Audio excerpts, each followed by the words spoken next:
Horse buyers and sellers got revved up talking about some new rules that could affect how they do business. Capital Update's Jessica Woody has more on how the state is trying to eliminate fraud within the horse industry.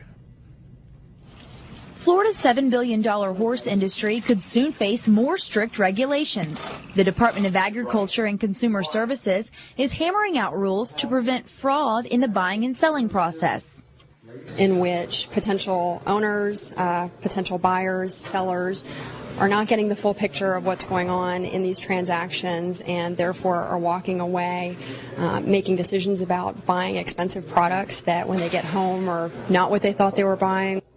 The department held its third public hearing on Monday, one last opportunity for stakeholders to provide input before the final rules are drafted. Whether it was a favorable surgery or was an unfavorable one, what kind of time schedule they had. I think surgery reports are vital. I think that they should be required.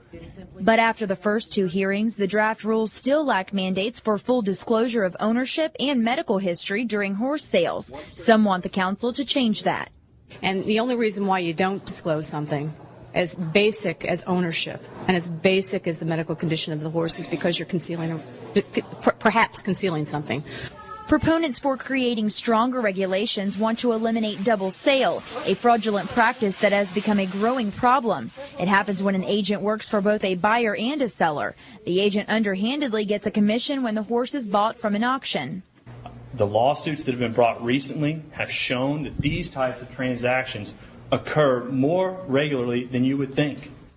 But some say they're happy with the rules that the department has already drafted. The mandates don't require the seller to provide the horse's medical records, but do call for a bill of sale to be included with the purchase of a horse. That bill, used as a receipt of payment, would include the seller's information and also the amount paid for the horse.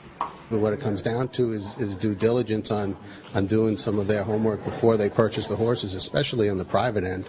You know, at any point in the transaction, you can stop. Since their first public hearing, council members say their main goal is to bring accountability to the horse industry.